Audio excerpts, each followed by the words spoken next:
Accessibles! We've been so thrilled with how many folks have joined us for in-person gatherings since we restarted last fall. It's been awesome. However, some of you are still watching online. You're an important part of Access Church, and we love you and we're praying for you, even though we don't get to see you on Sundays. We still want to help you make friends, grow in faith, and live with purpose. So even if you're not comfortable joining us on Sundays, I hope you'll consider a small group. We have both short and long-term groups available.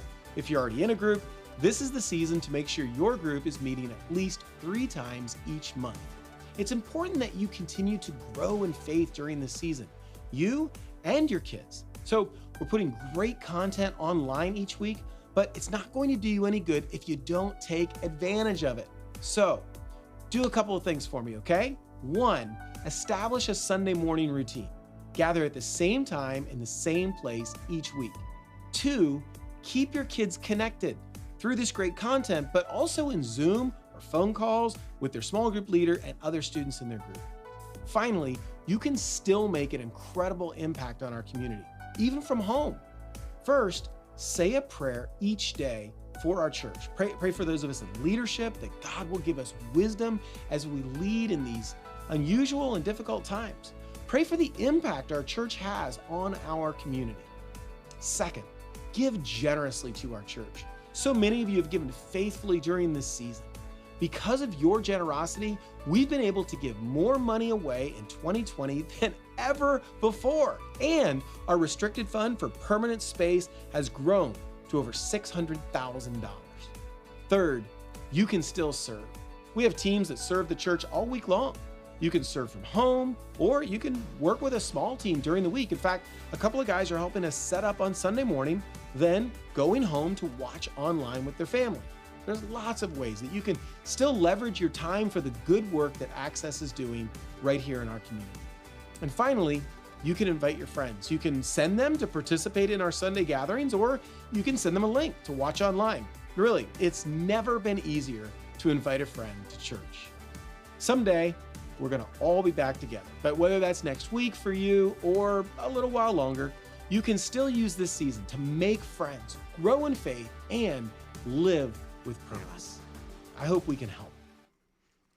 Good morning. My name is Ashley Bonnell, and we're so glad you're here this morning. We know how difficult it can be to get everyone dressed and get them in the car, or maybe get them up and get them on the couch if you're watching with us online, so we appreciate that so much. Happy Father's Day to everybody that's here with us. We're so grateful for the dads in our church, and you make such a great impact on our lives. So I hope today, even though it's rainy and gross outside, I hope that you get to celebrate and that you feel special today. As much as we love having you here on Sunday mornings, it's also important for us to connect outside of Sundays. So this next weekend, your middle schoolers will have the opportunity to hang out with each other and with their small group leaders. We have an event at Adventure Landing. I think there's information up here. Please register them in advance, though. You can go to accesschurch.com and get more information. They're going to go to Adventure Landing next Saturday afternoon. It's going to be really, really fun for them. We've been going through a series with Andy Stanley called You're Not the Boss of Me. And Andy has been walking us through how we respond when difficult emotions pop up. It's been really practical and really helpful for me. And today we're going to look at envy. So I hope that's helpful for you as well. Before we hear from Andy, though, we're going to take a few moments and sing some songs. We believe every single one of you is made by God and loved by God. He knows everything about you. And I believe he's brought you here this morning to connect with him and to hear from him. Maybe it's the first time you've been to church ever. Maybe it's the first time in a while. Maybe you've been here a lot, but we're glad you're here. So let's take a few minutes, stand up, raise your hands, sing as loud as you feel comfortable, and take a few moments to connect with God.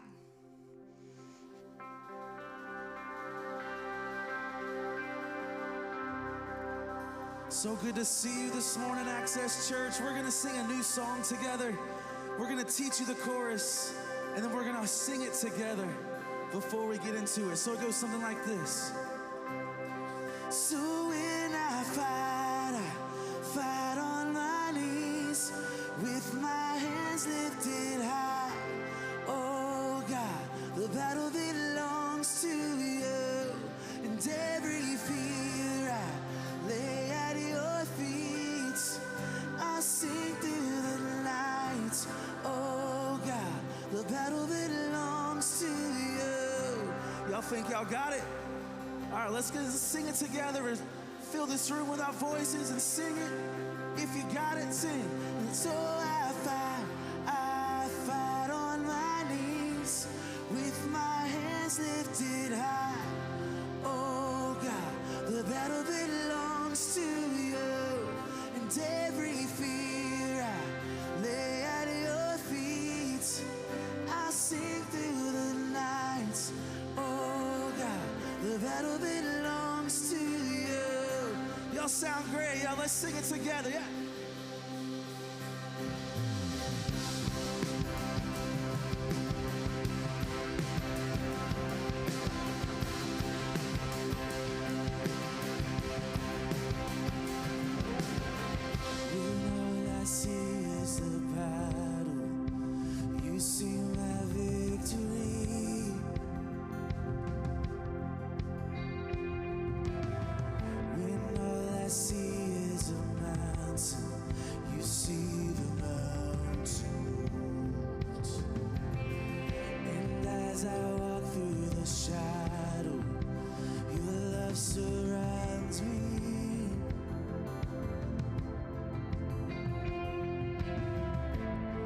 There's nothing to fear now, but I am safe with you. Let's sing. So when I fight, I fight on my knees with my hands lifted high. Oh God, the battle belongs to you, and every fear I lay at your feet. I sing through the night. Oh God, the battle belongs to you.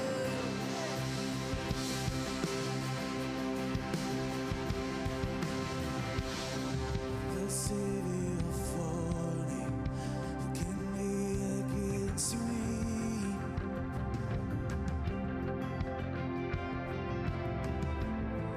For Jesus, there's nothing impossible for you. When all I see are the ashes, you see the beauty.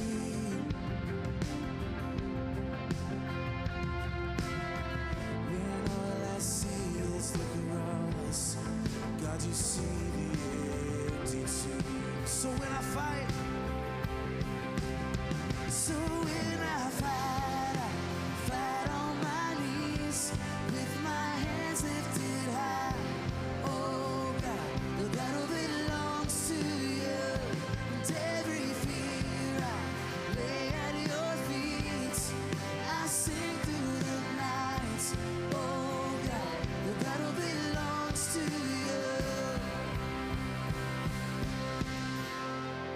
An almighty fortress, you go before us.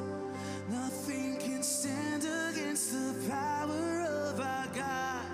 You shine in the shadow, you win every battle. Nothing can stand against the power of our God. An almighty fortress, you go before us. Nothing can stand against the power of our God.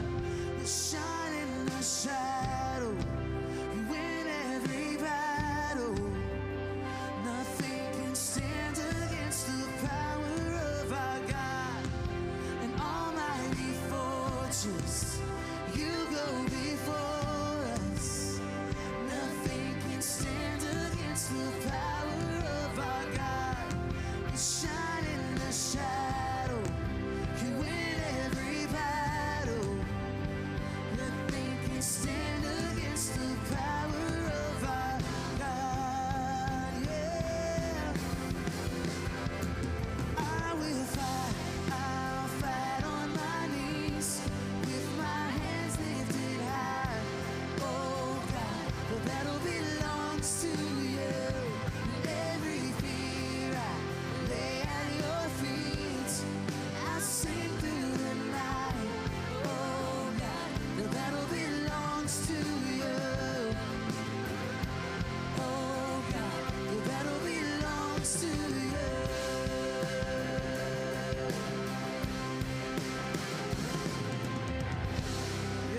this. Y'all sound so good this morning. You know, the whole purpose of us congregating together as a community is to realign our thoughts and our hearts into what God is trying to say to us.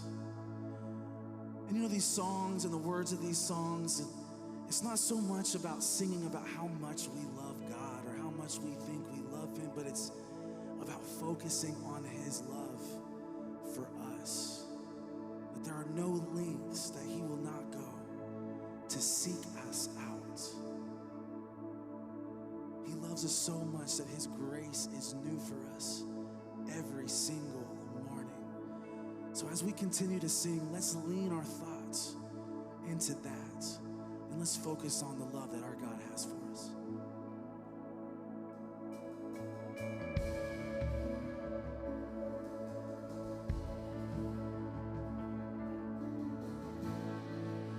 Worthy of every song we could ever sing, worthy of all the praise we could ever bring, worthy of every breath we could ever breathe. We live for you, we live for you. Sing Jesus.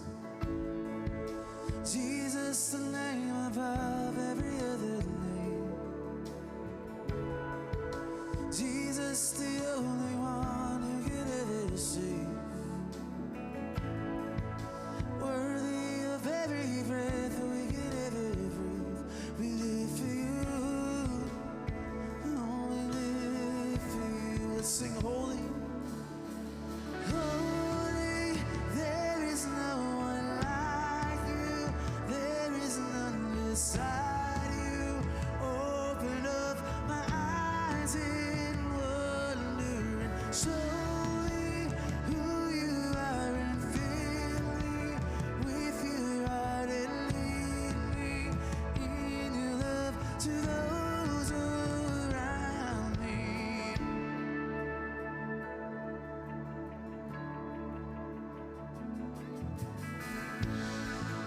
Jesus, the name above every other name.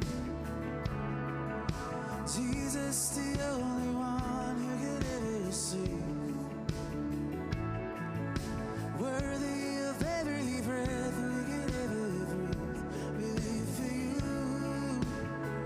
Oh, we live for you. Sing holy. Holy, there is no one like you. There is none beside you. Open up my eyes in wonder and show me who you are, and fill me with your heart and lead me in your love to those around me. Let's sing. I will build my life upon your love. It is a firm foundation. I will build my life upon your love. It is not be shaken. I will build my life upon your love.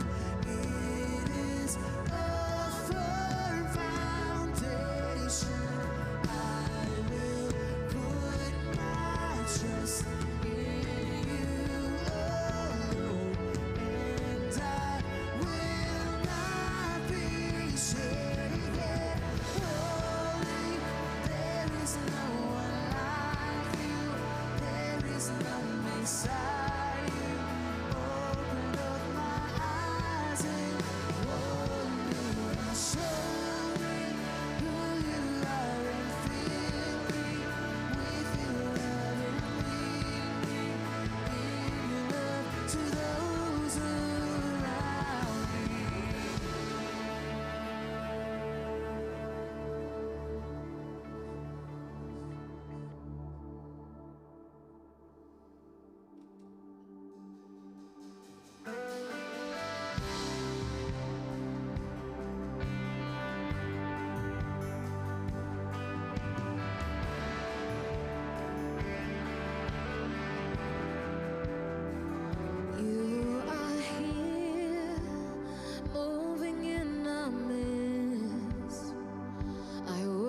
worship you.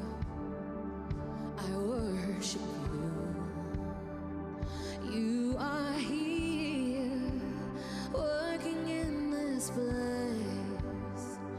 I worship you. I worship you. You are waymaker, miracle worker, promise keeper, light in the darkness. My God, that is who you are.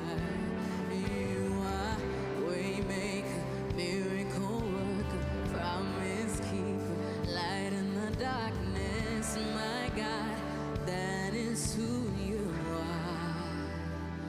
You are here, touching every heart. I worship you.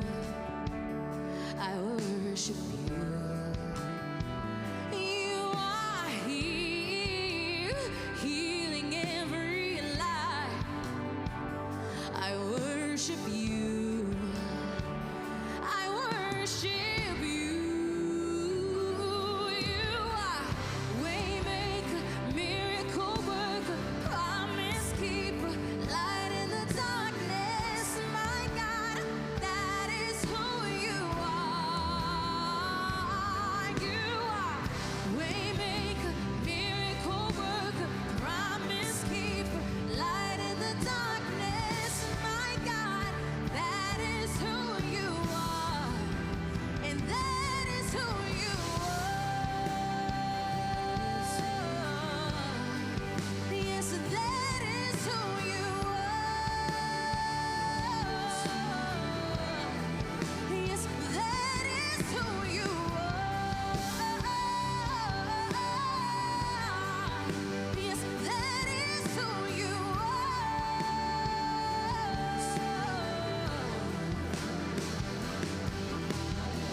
Even when I don't see it, you're working. Even when I don't feel it, you're working. You never stop working. You never stop working. Even when I don't see it, you're working. Even when I don't feel it, you're working. You never stop working. You never stop. Waymaker, miracle worker, promise keeper, light in the darkness. My God, that is who you are. You are waymaker, miracle worker, promise keeper, light in the darkness. My God, that is who you are. You are here, working in this place. I worship you. I worship you.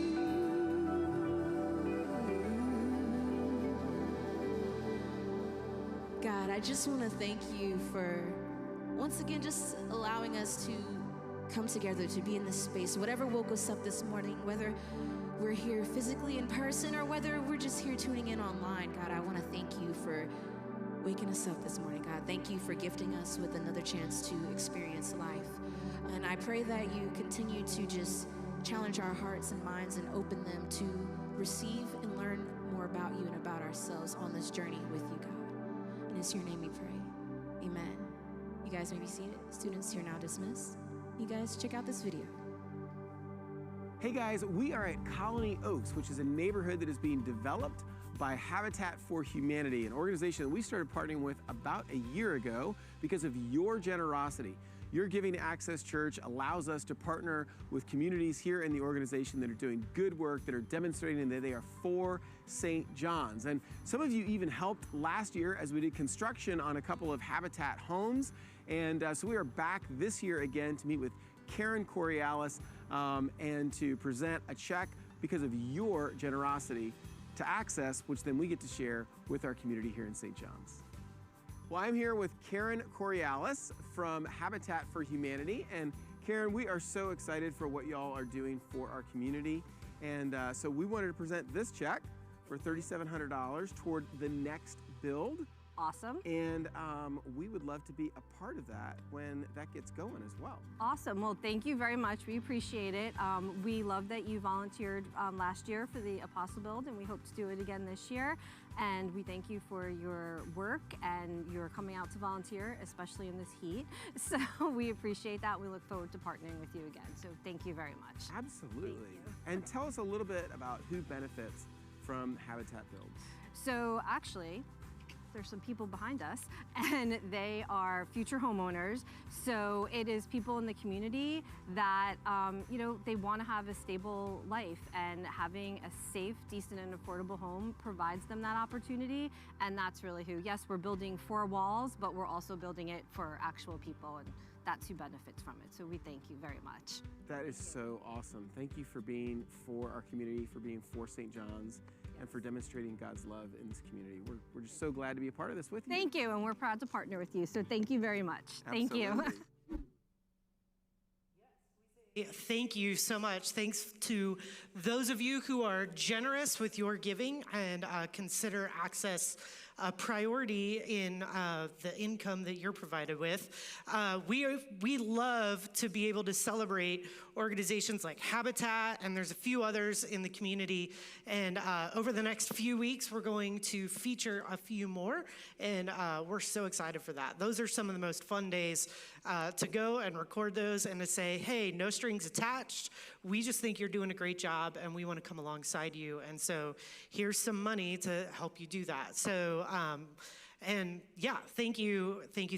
We, because of your generosity, we are in the process of the first 6 months of the year of giving away more money than we have ever given away before. So thank you for being generous, and just know that when we show these videos, you have a part in that. And so if you are one of those families, thank you. If you would like to be one of those families and jump in with us, there's instructions on the screen beside me or behind me on how you can do that. Or if you're watching online, there's a link right here that you can go to that link, and you can jump in and on board with the rest of us who give to Access. And as Rich said, we are going to serve with our time as well with Habitat this fall. There's a few Sundays in October, or Sundays are a big deal for us. There's a few Saturdays in October that we will make you aware of as we get closer. But talk with your community groups. Everything's going to be, we'll be able to take a lot more people this fall to go down to Canopy Oaks and continue to help them build out that neighborhood. So thanks again. Andy's going to continue on in our series.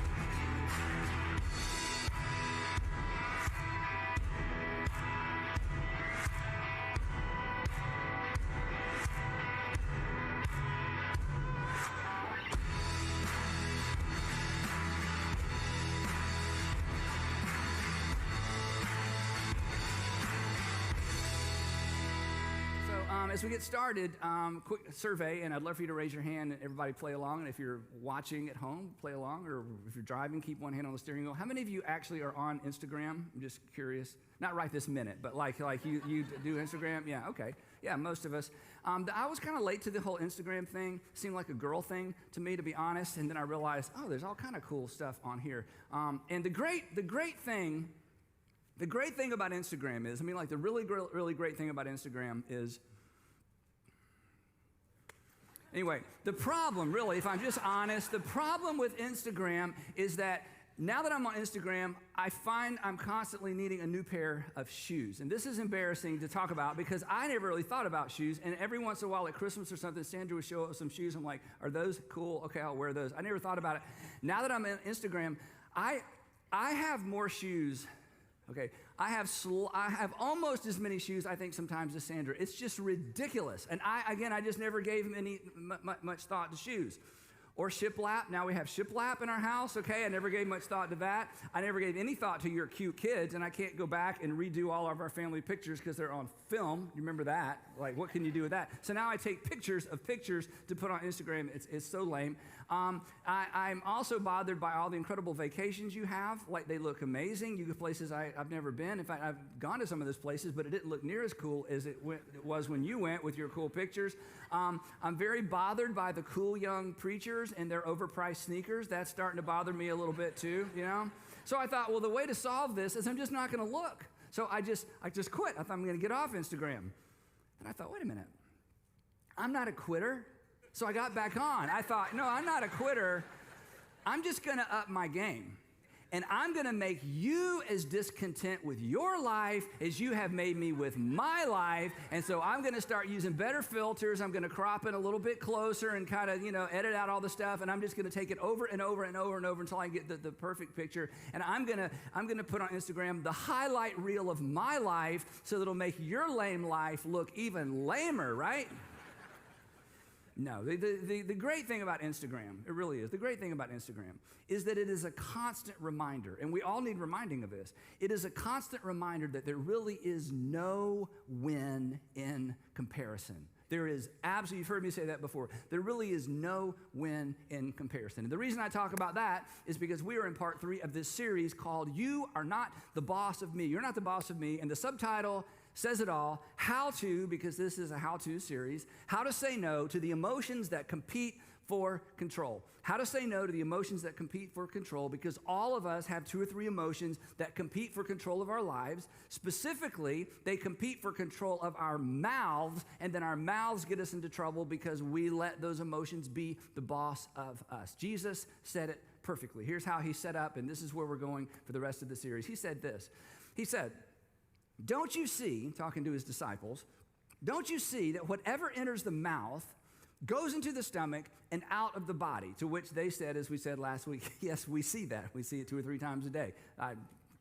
Is this going to be in the Bible? Anyway, he says, I'm just getting your attention. He says, but, here's the real point, but the things that come out of a person's mouth, the other end, things that come out of a person's mouth, they actually come from the heart. What comes out of your mouth comes from your heart. And what comes out of your mouth from your heart actually is what defiles you. Eating the wrong things doesn't defile you before God. It's what comes out of your mouth that defiles you before God, because what comes out of your mouth puts you at odds with God when it puts you at odds with other people. And God is most concerned about what comes out and how it affects people than he is about what goes in. And in a culture that was all about a dietary law, this was like, what? He goes, yeah, God is not petty.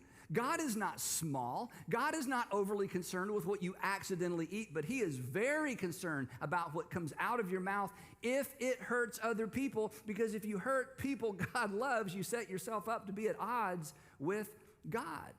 And then he makes this brilliant insight that it took us a long, long time to catch up with. He says this, for out of the heart come evil thoughts. He kind of equates the heart and our mind. For out of the heart come evil thoughts, and our thoughts are what instigate, or our thoughts are where all of these behaviors come from. Everything you've ever done began, for the most part, with a thought. It began with your mind or began with your heart. He uses these words interchangeably. For out of the heart come evil thoughts, and those thoughts are what bring about murder, adultery, sexual immorality, theft, false testimony, slander. And then in other gospels, he adds other words. He says all of these things that put you at odds with people, that put you at odds with God, all of this comes from your heart. Our words and our deeds actually reflect, he says, what is in us. And we don't like this, because I want to think that the thing I said that I didn't mean to say is an exception and doesn't reflect poorly on me. It's just, it was an accident. So I say, well, I didn't mean to say that, right? And I didn't mean to do that. And, I'm not sure where that came from. Jesus says, I know, I'm sure. And if what Jesus says is true, and I just think anybody that predicts their own death and resurrection pulls it off, I just go with whatever they say. So I think that what he says is true. And what he says is true is that these things come from your heart. They come from my heart. And so we dare not allow these destructive forces that, reside within us to come out of us and undermine our own success, undermine our marriages, our relationships, our futures, our dating, whatever it might be. That we can't just go on along in life, as we said the last 2 weeks, simply monitoring our behavior. Jesus calls us to do something far more significant and something that all of us need to learn to do.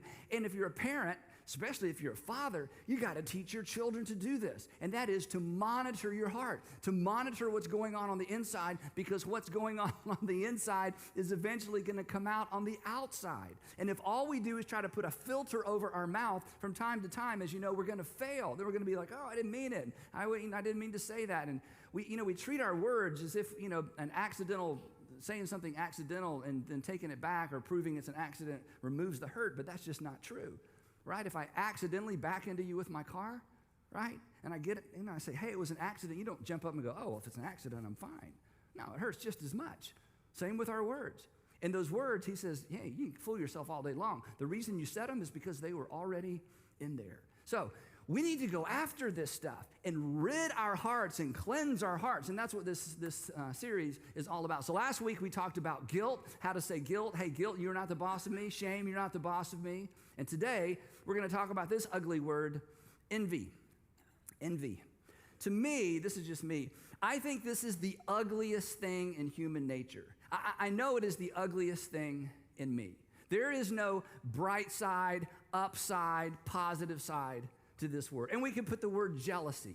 I like envy because it sounds, a little bit more sinister. Envy is that thing, and I'll just, if confession's good for the soul, I'm about to do my soul a big favor because there's a lot of you to confess to. The thing that I don't like about me the most, and if you can't relate to this, please don't judge me too harshly. The thing I don't like about me the most is that every once in a while, someone will fail, and my initial emotion is like, yes. And I hate that about me. Now, eventually I get over it and like, Andy, that's terrible. But I hate that every once in a while somebody goes down or somebody makes a mistake or trips up. I don't know if it's public figure or private or whatever. Don't raise your hand. Have you ever had this experience where you are, okay, it's not just me, even folks on the front row, right, at home, somebody, and that your initial emotion, the first thing that pops up is, yes, like that'll show them, or somehow that made me feel better about me, and then you immediately, if you're sane, you're like, oh, that's horrible. I just think for me that is the ugliest part of me. And imagine if that became the boss of you. Imagine if that is the boss of you. That's an ugly thing. That will ruin what is most valuable and most important to you. And I think it resides in all of us. King Solomon, considered the wisest man who ever lived next to Jesus, said this. He just goes right at it. He says, envy rots the bones. Envy rots the bones. In other words, when we are envious, we're focused on someone out there and what they've done and what they have and who they raised and how smart their grandkids are and how cool their car is. And Solomon says, don't kid yourself. The consequences of envy, they may be a little bit out there, but at the end of the day, envy rots the bones. Here's why. It leaves us competing. This is the joke. This is how ridiculous this is. It leaves us competing with people that don't even know there's a competition. And we're striving so hard to drive cooler, live cooler, be smarter, do better, perform better. We're competing with people. They don't even know there's a competition. And it makes us arrogant because we're successful and we accomplish more than they did, or it makes us depressed and we despise ourselves because we fall short. Again, there's no upside. There's no positive side to envy. It rots the bones. It ruins relationships. It'll make you a not very good friend, a not very good sister-in-law or brother-in-law or cousin or child or brother or sister or whatever it might be. And so, if you have to leave early or you lose electricity, here's the bottom line. Just knock it off, all right? Just stop with that. If only it was that easy, right? But this isn't going to go away. Suddenly we feel it. We don't mean to feel it. We don't know where it comes from. Jesus says, I'm telling you where it came from. It came from within you. It is in you. You just dare not allow it to be the boss of you. So even if it never goes away, it doesn't have to control us. It doesn't have to drive us. we can begin to monitor our heart and deal with it. Because this is just my opinion. I don't think envy is a problem to be solved. I think it's a tension to manage. Because we're human and we're fallen, and it's just natural to compare, and it's natural to, allow our self-esteem to be built upon what other people are doing as opposed to what God has perhaps called us to do. So the great news is Solomon, who gives us the envy rots the bone statement, Solomon also gives us a way forward.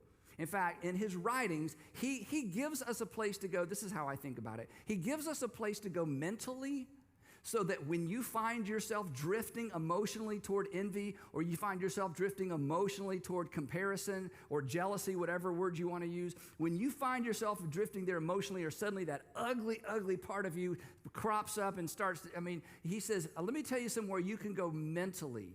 And when you start to lean that way emotionally, and he gives us a word picture to help us regain our balance. Because one of the things that's important to remember throughout this series is that all of these emotions, the reason they get in control is they throw us off balance. Anger throws you off balance. That's why you come back and you're like, I can't believe I said that, did that. Envy, it throws you off balance. Suddenly you're acting on things or saying snarky things. You're like, where did that come from? I'm off balance. Lust throws you off balance. All of these emotions throw us off balance. So Solomon gives us kind of a word picture, and he gives us a phrase we're going to get to in a minute. And I'm hoping that as a result of our time together, that you would take this phrase, that you would take this imagery that he gives us, and this would become so instilled in your thinking that when you begin to have those feelings, when you're tempted to say that thing, when everybody else is going on and on about them and you're tempted to join in, that you would find yourself saying, no, envy, I caught you. You are not the boss of me, and you are not the boss of my mouth. Here's what Solomon writes. He said, I saw that all toil, that is all work and labor, and all achievement spring from one person's envy of another. So this is King Solomon. He's got all this perspective, all this wealth, go anywhere, do anything. He's been there, done that, seen it all. He says, here's my observation. For the most part, and this is a little bit of hyperbole, but for the most part, he says, as I've observed people, everybody is competing with everybody else. And everybody is determining how successful they are by measuring themselves and their success by everybody else's success. This is going on 3,000 years ago. It's just human nature. They're determining where they are based on where everybody else is. Sound familiar? They're determining where they are based on where everybody else is. And then he says, this is ridiculous, but he uses a different word. He says, this is meaningless. This is meaningless. And then he gives us this word picture. These next few words are the words that I hope you'll just grab a hold of, and that this will become part of your internal vocabulary. So that when you start having those internal, imaginary conversations with people, do you ever do this where you're having an imaginary conversation with people? Yeah, and how you always say the right thing in your imagination, right? And they always look stupid? Is that just me? Sometimes I have imaginary conversations with people and there's a crowd, And they're like, Andy, yes, then I just drop the mic and walk off like Jesus and the Pharisees, But we always sound good. So this is a phrase that I think we should all incorporate into our repertoire. So when we start having these imaginary conversations, this is where we go. Here's what he says. He says, I saw all this toil, all this achievement spring from one person's envy of another. This too is meaningless, a chasing after the wind. Let's just say this together. A chasing after the wind. Everybody, one more time. A chasing after the wind. Now, I want you to think of that. That is powerful imagery. Chasing the wind. It's endless. There's no finish line. There's no peace. There's no ultimate satisfaction. There's no contentment. It's like an unquenchable appetite. Chasing after the wind. There's always an We've talked about this. There's always an because his is newer and hers is nicer and her kids are smarter and theirs is bigger and his is faster. There's always an There's always somebody with a bigger right? And so if you're chasing the wind, if envy becomes the boss of you, you're just chasing the wind. It never ends. There's never any satisfaction. There's never contentment. As we're going to see, you can't even enjoy your own accomplishments. Dissatisfaction, guaranteed, if you chase the wind. If you allow envy to become the boss of you in any area, or as we're going to see, even in a single relationship. It steals It steals the joy from our accomplishments because there's always someone who's accomplishing more, right? And so when you catch yourself looking in that direction, when you catch yourself drifting in that direction, when your emotions begin to go in that direction, that's when you have to step back and say, no, envy, listen to me. You are not the boss of me. That is simply chasing the wind, and I don't chase the wind. That is just chasing the wind, and I don't chase the wind. Envy, you're not the boss of me. No, I'm not even going there. Envy, I'm not going there. That's just chasing the wind. I don't chase the wind. That's sideways energy. It's a waste of my time. I'm not going to waste my time, which is my life, chasing the wind. Your time is your life. But on the other hand, Solomon was a very accomplished person. I mean, he was a king. He accomplished more in his lifetime than anybody else ever accomplished in his lifetime. So he's not trying to bait us into being lazy or to do less or to accomplish less. He says, no, only a fool would fold their hands and ruin themselves. This is his imagery of somebody who's like, well, I'm not even going to try. Well, if I can't make 100%, I don't care what percent, I'm not even going to try. If I can't compete at all, why? If I can't win, why compete at all? I'm just not even going to try. He's like, no, that's not the answer either. This isn't about being passive. This isn't about doing your best. This isn't about trying to accomplish something in the world. This is not about being or non-productive. And then he's so wise, he brings these two ideas together. On one hand, you don't just give up and do nothing. On the other hand, you don't stress yourself out trying to be someone you're not. Then he gives us, again, more imagery. It's so powerful. He says, better. And for some of us, this is good news. For others of us, this is going to be a struggle because of the way you're wired, because of your temperament, because of your personality. He says, better one handful with tranquility than two handfuls with toil and chasing after the wind. It's better to have one handful of what you were designed to do and what you were created for than to have two handfuls when one of those handfuls is just stressing you out because you're trying to keep up with someone you'll never keep up with. He says at the end of the day, tranquility, even if you have less, is better than having more and losing your peace and losing your tranquility and losing your sense of self and losing yourself. Tranquility, what is tranquility? It's a word we don't use a lot. It's just satisfaction. It's contentment. It's going home in the afternoon and going, I did my very best. And I'm fine with that. It's laying in bed at night knowing I have peace because I'm not stressed out trying to be somebody I can't be and trying to accomplish things that maybe I wasn't called or designed to accomplish. But chasing leaves us wanting more. Again, it's an appetite that can't be satisfied. It's chasing the wind. His point is simply this, that less is actually more. That less is actually more when it leads to contentment because the result is peace. The result is peace with yourself, and ultimately it brings greater peace with the people around you, especially the people that are most important to you. Better one handful with tranquility than grasping and striving and pretending and editing and cropping and retaking. Nope, that's not it. Retaking. No, that's not it. Retaking. No, that's not it. This is why some of you have gone off of social media, isn't it? It was just driving you crazy. You just found yourself thinking about it all the time. I'm a loser, I'm a loser, I'm a loser, I'm a loser, I'm a loser. No, I'm a loser, I'm a loser, I'm a loser, I'm a loser. My husband's a loser, my wife, loser, my kids, and you're like, I just can't deal with it anymore. And some of you, have been wise enough to decide, I'm just going to take a vacation. So here's my suggestion when it comes to that. And I've been saying this a long time. Anything that stirs up discontentment in you, just remove it out of your life. Now, I'm not talking about being inspired to do great things and be your best. That's different. But the thing that just leaves you feeling less than, discontent, it may be something you subscribe to, it may be a magazine, it may be a website, it may be some social media. But anything that stirs up envy in you, anything that stirs up discontentment in you, anything that stirs up jealousy in you, just remove it. Because it's feeding that thing that resides in you and resides in me that will be the boss of me if I allow it to be. Just get rid of it. Cancel that. Quit looking. Quit taking. Quit watching. Quit scrolling. Whatever that might be.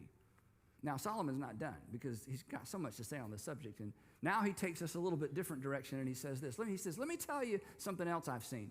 Again, I saw something meaningless, or we would say just ridiculous. I saw something else meaningless under the sun. Under the sun was his way of saying in this world. There was this guy, and he was all alone. He didn't have a son, and he didn't have a brother. Now, in this context, when you read a phrase like this, here's what it meant. He didn't have anyone to leave his stuff to, because women could not inherit in this culture. So here's this guy, and he has no son, and he has no brother. He has no one to leave his stuff to. And Solomon says, but I watched this guy, and there was no end to his toil. I mean, he just would not let up. Yet his eyes were not content with his wealth. He was just going after it and working and accumulating and doing more and more and more and just killing it, but just going for it. Just so much focus on what he was doing. And then Solomon says, this guy finally stopped and asked a question, a really important question. If you're an ambitious person like me, if you love progress like me, if you love accomplishment like me, here's a question you need to ask. Here's a question I need to ask. Here's a question we probably need to ask from time to time. He said, I saw this guy he doesn't even have anybody to leave this stuff to. And he finally pauses and he asks this question. For whom am I toiling? In other words, who am I doing this for? Really? Well, why am I doing this? This is it. What's really driving me? What am I trying to prove? And here's the tough part. Who am I trying to prove it to? Or if you don't like prepositions at the ends of sentences, to whom am I trying to prove it, right? So here, let me ask you. This is something to think about. This is a question to wrestle to the ground.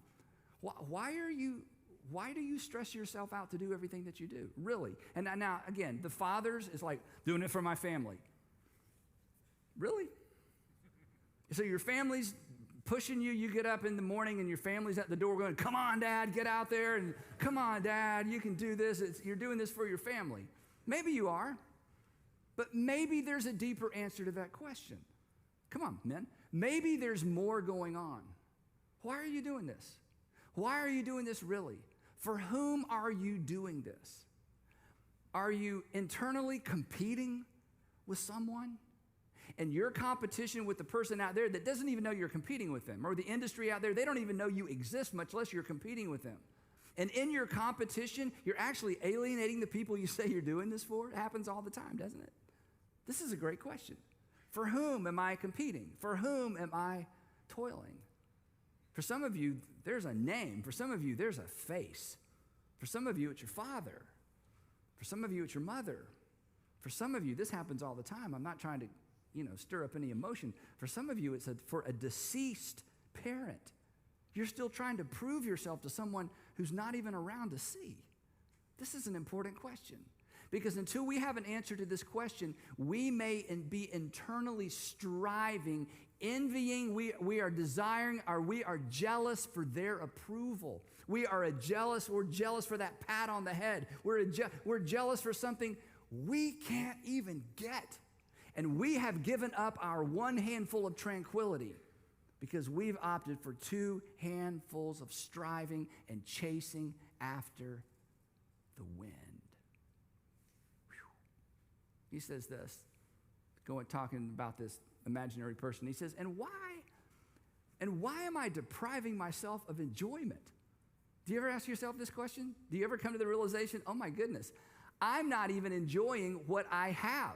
I don't pause long enough to stop and, just to use that old phrase, smell the roses. I mean, I love my kids. I just don't spend any time with them. I love my wife. I don't spend much time with them. I love my husband, but I just got to go. He says, I don't even enjoy what I'm doing. See, this is the death spiral, isn't it? This is the relational and family death spiral. And sometimes we don't understand what's driving it is something on the inside of us. And for some of us, it's envy. And for some of us, it's jealousy. For some of us, it's comparison, or just the quest. We're jealous for the approval of somebody or a group of somebodies. In most cases, they don't even know we're competing with them. He couldn't enjoy what he had, and he didn't know why. Solomon says, this is ridiculous, isn't it? I mean, hearing me say it, this is just ridiculous. This too, he says, is meaningless. I love this phrase. It is a miserable business. Isn't that great? In other words, it will make you miserable. You'll put a check in every box. You'll accomplish everything on your to-do list. You'll get the award. You'll graduate at the top of your class, and you'll go home, and you will be miserable because something's driving you, and you've never put your finger on it. Now, if you're not a Christian or a religious person, let me just say this to you, okay? You'll never be what you were created or designed or what you have the potential to be. You will never be what you were designed or created or have the potential to be as long as you're looking over your shoulder at what everybody else is becoming. Now, if you're a Christian, this is even more serious because you'll never experience God's purpose for your life if you're distracted by God's purpose for someone else. Now, this is a big deal. This is a really big deal to me. I grew up with a very successful father, and I don't know any other way to say this. I followed him in the family business, so to speak, okay? I mean, my dad is a pastor. There was a time, when I was thinking about ministry and looking at what he was doing, you're going to think I'm exaggerating. This is, once upon a time, there was no internet. Does anyone remember this? Okay, yes. It was a terrible time, right? This didn't mean anything. In fact, half of the words we used didn't mean anything before the internet, right? In fact, they meant other things. It's kind of funny to think about. So before there was an internet, my dad, this would be amazing now.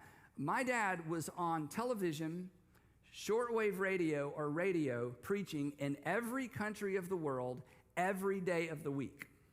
He was preaching in every country of the world every day of the week by television, radio, or shortwave radio because radio stations would blast his preaching across national boundaries. I'm sure that's somehow illegal. And people with shortwave radios could listen to him preach when it was illegal to preach in some of those countries. And then I come along, I'm like, yeah, I'm going to go be in the ministry. Well, what are you going to do? I think he did it all. I think it's pretty much all done. If your dad's preaching every country of the world every day of the week, what is there left to do? And I just remember struggling. I felt like this is something I want to do. But to fall into the comparison trap, and he was so great. He never put that on me. He never, ever put that on me. I put it on myself.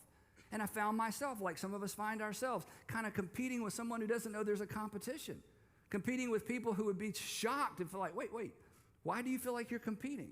But to find the race that God has called you to run and to find the lane that you're to run in and to quit looking over your shoulder and looking at all the other lanes to see what other people are doing, it is so extraordinarily liberating. And do you know what it does? It allows you to work harder with more peace. You work harder, you get more accomplished with more contentment. And you begin to measure success differently. Now, I'm still trying to figure this out because this is a tension to manage. So every day, in some capacity, I find myself saying under my breath, envy, you're not the boss of me. I'm not going there. I'm not chasing the wind. So here's the phrase that Solomon began all this with. I just gave you the second half. Here's the entire sentence. Here's what he says. This is so powerful. A heart at peace gives life to the body, but envy rots the bones. A heart at peace. That is, this is this internal thing. Finding peace, finding contentment, finding that sense of, I've done all I know to do.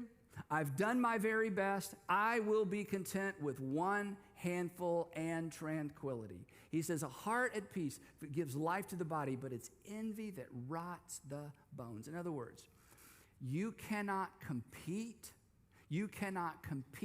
or compare your way to peace. You cannot compete or compare your way to peace. You cannot win by chasing the wind.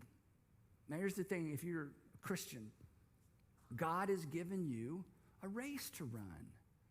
As a parent, as a professional, as a student, as a mentor, as an athlete, as a coach, as a teacher, as whatever it might be. God has given you a race to run. He's given you a lane to run in. So stay there and thrive there. And here's the most important part, and change somebody's world from there. Because the moment you get out of your lane, and the moment I allow envy and comparison and jealousy to be the boss of me, do you know what I quit doing? I quit being concerned about other people, because envy is extraordinarily self-centered. Jealousy is extraordinarily self-centered. I'm going to have a difficult time caring about you if I'm overly worried and concerned about me. That's why that ugly ugly, embarrassing thing that pops up every once in a while when somebody else fails. Where does that come from? That comes from this false sense that the lower you go, the higher I get. The less you succeed, the more I succeed. What a lie that is. But that's what envy does. That's what jealousy does. Jealousy says if someone else will tear you down, I can feel better about myself.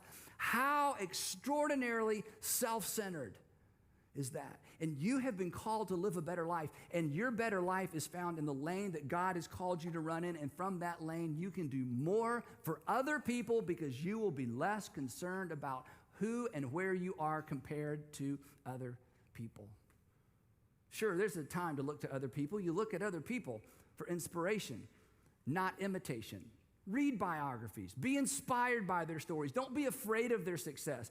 Envious people who are eaten up with envy, they don't even like to hear about other people's success. They have a hard time celebrating with other people. Use other people's stories as inspiration, not imitation. Celebrate, even in areas where you can't participate. Jordan Peterson says this. I love this statement from his book. He says this: compare yourself to who you were yesterday, not to who somebody else is today, from 12 Rules of Life. Isn't that good? If you're going to do the comparison thing, compare yourself to yourself. Compare yourself to where you were yesterday. In other words, making progress. Again, this isn't about sitting on your hands and doing nothing. This is about, to use the phrase, being all you can possibly be and being all that God has called you to be. But you compare yourself to where you were yesterday. Love progress, pursue progress. But don't compare yourself to where somebody else is today. Or to use some old school language, count your blessings, not your neighbors. Yeah, right? Count your blessings. Have you ever actually done this? I mean, this may seem so strange. To sit down and to make an actual list of all the things in your life that are a blessing. Do you know what happens when you begin to count your blessings? Something happens on the inside of you. You become grateful. Grateful people are generous people because grateful, generous people are not self-centered people. So just count your blessings. Don't worry about everybody else's blessings. God has called you to do something specific, and you don't want to miss it. Don't miss the life that God has for you. You'll never experience life to the full as long as you are trying to get in on the lane of somebody else around you. You'll never experience your life to the full until you focus on the life that's right in front of you. So, this afternoon, it's not going to take long. This afternoon, maybe before you leave here, maybe before you turn, as soon as you go to the next browser, just today, when you find your mind and you find your emotions drifting toward that sense of envy and comparison, and I don't measure up, and I'll never have, and I'll never drive, and I'll never live, and I'll never look like that. When tempted to compare, then you just really need to stop and declare, and maybe out loud, maybe under your breath, envy, you're not the boss of me. Envy, you're not the boss of me. I will not chase the wind. Envy, no. Envy, you're not the boss of me. In fact, Envy, let me show you what I'm going to do. I'm actually going to write her a letter and congratulate her on the very thing that makes me hate her, okay? Because you are not the boss of me.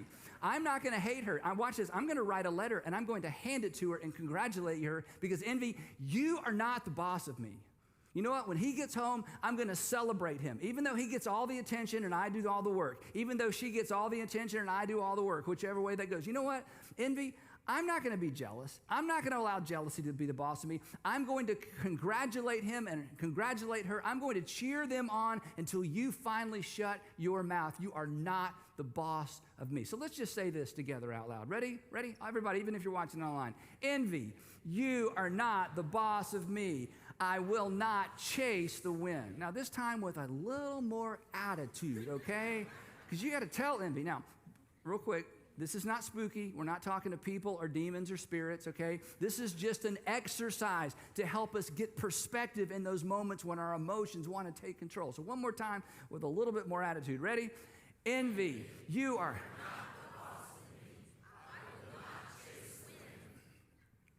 Besides, if you're a Christian, you already have a boss of you.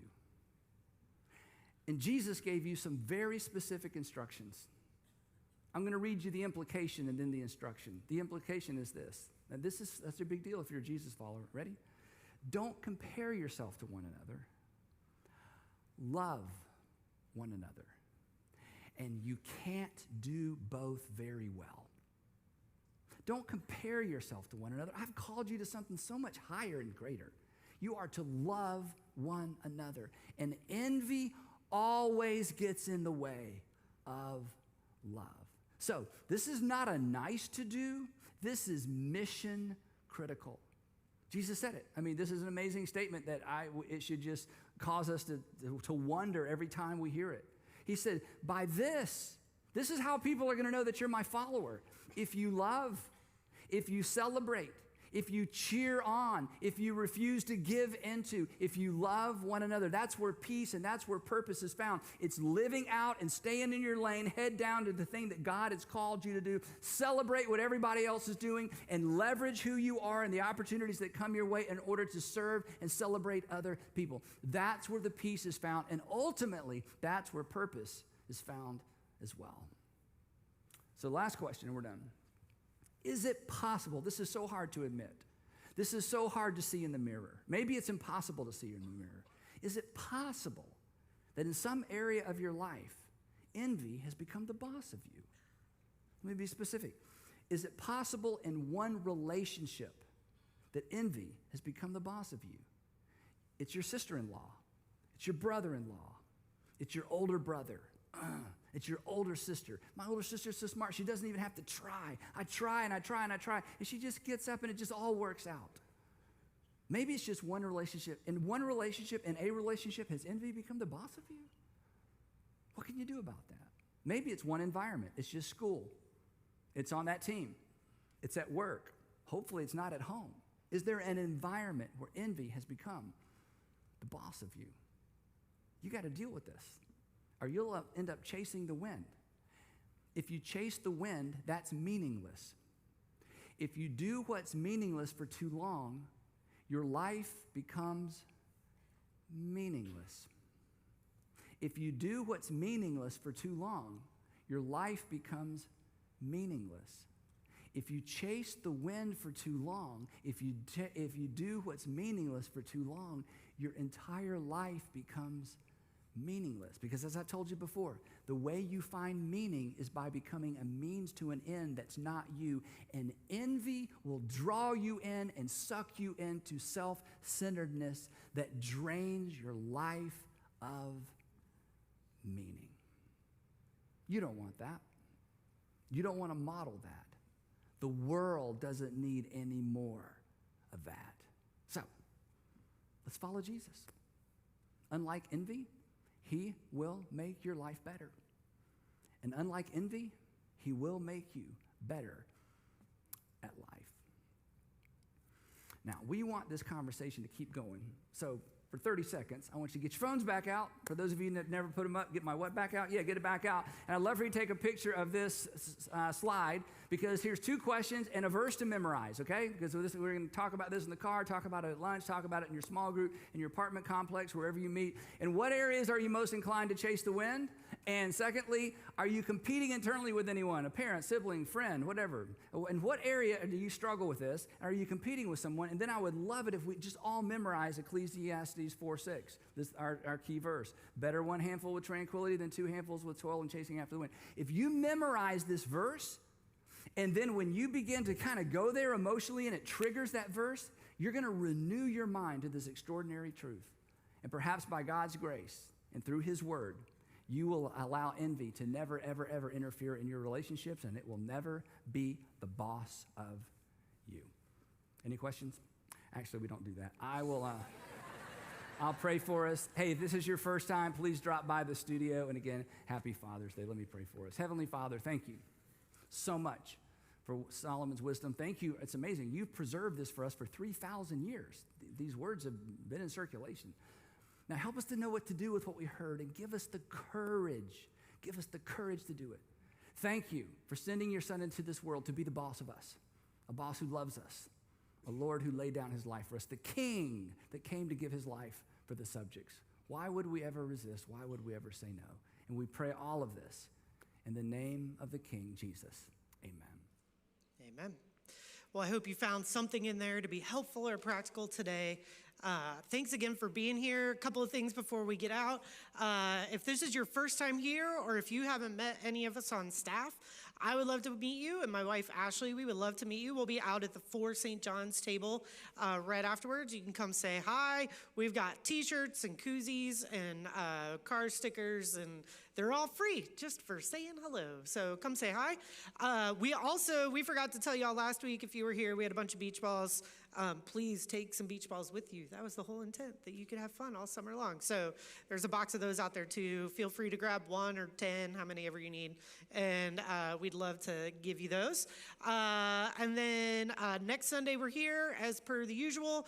And then on July 4th, so that's actually a Sunday, we will be online only. We're going to give our staff and volunteers the day off. So here next week, July 4th, online only. No in-person services that day. Have a great Father's Day, and hopefully we'll see you back next week.